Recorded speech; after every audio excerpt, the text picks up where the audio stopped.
Can England win this tournament? England? Yeah. Has it ever been home? I don't know, have you ever won it?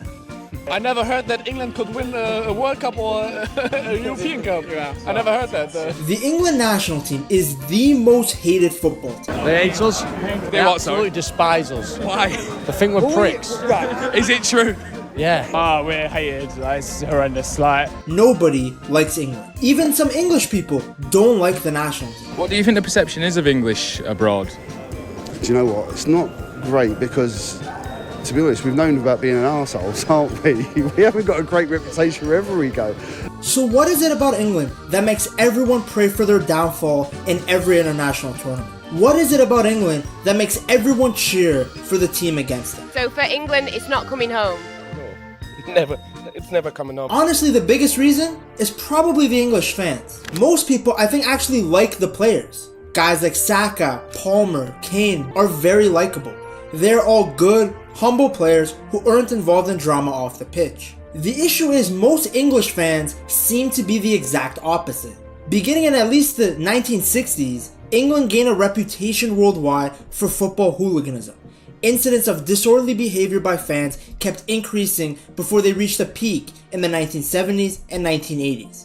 Between 1946 and 1960, there was an average of 13 incidents reported per season. But between 1961 and 1968, the number had increased to 25 per season. One of the worst incidents came in the 1980s Euros, where in the England vs Belgium game, English supporters caused riots and chaos. These kind of things do happen with all national teams. But some researchers believe English hooliganism is treated so seriously because the minority of England fans who do the most violence are so visible. There's a massive drinking culture within England, and you combine that with their hatred of anyone who isn't English, and you get a recipe for disaster. Just look at this quote from the Glasgow Herald on English hooliganism in Europe in 1984. Then the media doesn't help either. Football hooliganism is present in South America, is also seen in certain African nations, but England gets more limelight naturally because of the inflated media around them and the attention they get because of English being the primary language of the planet. In my opinion, football hooliganism comes from passion. The issue is that when fans are too passionate about their teams, they don't know when to stop. For a national team, it's a good thing to have passionate fans. It allows fans from all over the country to come together as one. But there has to be a limit to the passion. 1985 was another dark chapter for the English. Liverpool were playing Juventus in the European Cup final, and Liverpool fans charged at Juventus supporters, leading to a stampede and the death of 39 people and 600 injured. The tragedy resulted in all English football clubs being placed under an indefinite ban by UEFA from all European competitions. Liverpool was excluded for an additional 2 years, which was later reduced to 1, and 14 Liverpool fans were sentenced to 6 years in prison. The disaster was later described as the darkest hour in the history of UEFA competitions. Just in the 2021 Euros, we saw the damage done by English fans as riots broke out at the entrance to Wembley Stadium. 69 people were arrested by the police. English fans booed the Italian national anthem,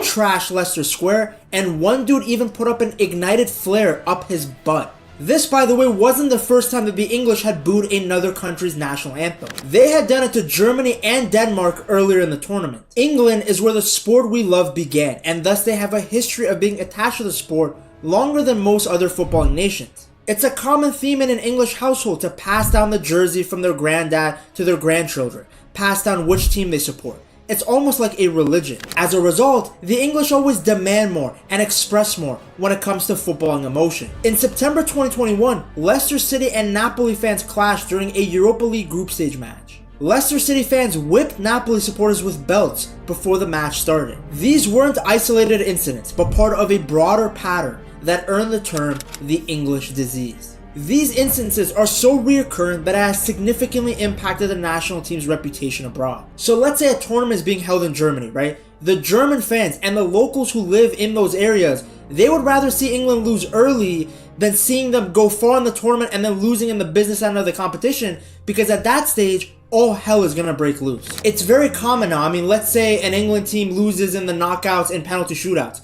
You know there's going to be a ton of resistance in that stadium just purely from the emotion and the passion of the fans. Don't get it wrong, these kind of things happen in any footballing match that's tense. like when Barcelona play Real Madrid or Boca Juniors play River Plate. But when it's about nations, there's a lot of history involved. The games turn into England versus the whole world, which I'll discuss later in the video. As we dive deeper into why English fans are always at the center of controversy, it's clear that their passion can be misunderstood. Their chant, especially the famous "It's Coming Home" song that could be heard all over the stadiums, can be taken in different ways by different people. But hey, that's football, full of intense emotions and rivalries. However, another angle towards this passionate chaos is the media.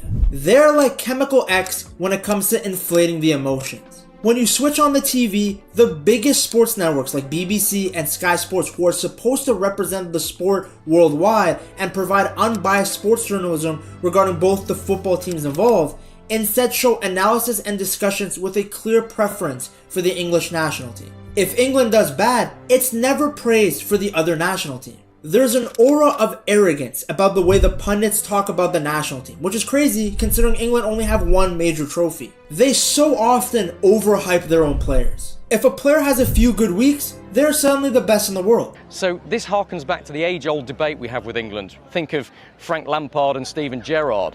Think of Paul Scholes when you throw that in the mix as well. Too many world-class players wanting to play in the same position. They also underestimate pretty much every opponent. That people were talking, especially English journalists. Like I said, they should be more humble and respect more opponents. Perfect example is what happened between England versus Iceland in Euro 2016. The English media talked about the game like it was a guaranteed England win. Well, the only thing that they have got is the big boy up front, Sigurdsson. Prediction 4-2 England, Harry Kane, hat-trick.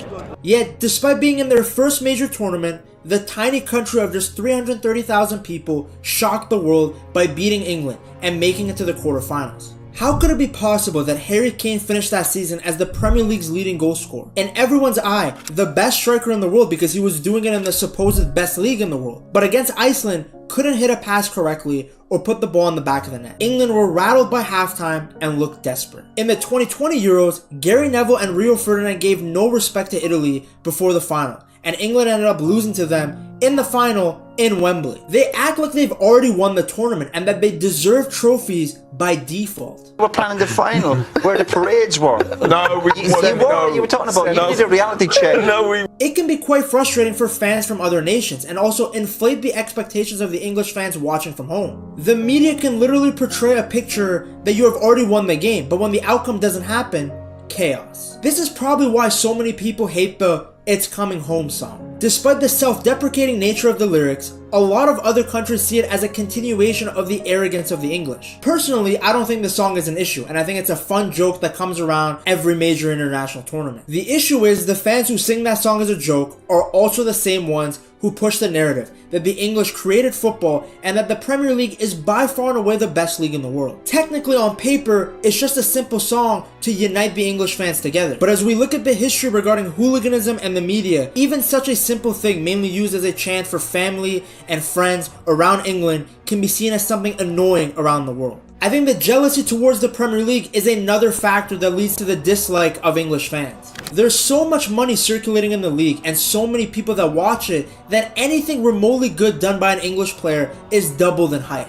Someone like Marcus Rashford, for example, gets far more praise and appreciation than someone like Leao. English fans also downplay the talents of other players if they don't play in the Premier League. There's even an arrogance from English fans at a club level, with them thinking that any top half-table Premier League team could walk its way to a league title in another league like Italy or Germany. Yeah, but I think Brighton would win Serie A. Do you think? I think they'd contend. They'd definitely be in the top four, wouldn't they? I think Real Madrid sometimes are like the Gareth Southgate of domestic football. They've rubbed a four-leaf clover. They somehow get through games that they have no business getting through. While if we look at the Champions League in the past 10, 11 years, English clubs have only won 3 of 11 tournaments, which shows that the media can make the league look a lot better compared to the other nations' teams in those same tournaments. The Premier League is considered the best league in the world by default, even though there's actually no statistical evidence to showcase that. All of these factors cause the fans to have more expectations from their team rather than enjoying the sport and taking the results as they come. This increases the reactions we see in public when the English lose. The expectations rise for the players, and we know what happens when those guys don't fulfill the expectations. They get more hate and more criticism. We also obviously cannot forget about England's historical past. They have colonized and invaded so many nations that there's a buildup of resentment over the years. England has gone to war with France, Argentina, Spain, and Germany. England would invade countries, then use football as a means of teaching their values such as order, discipline, and sophistication. It was also an opportunity to shape men to become workers and join the military, even becoming popular among soldiers and colonial officials. Despite being a part of the United Kingdom together, Ireland, Scotland, and Wales have no love for the English either. These feelings don't go away and are actually made worse in these major international tournaments. But if you do want to see an analysis of how the England team has shaped up recently, check out this video right here.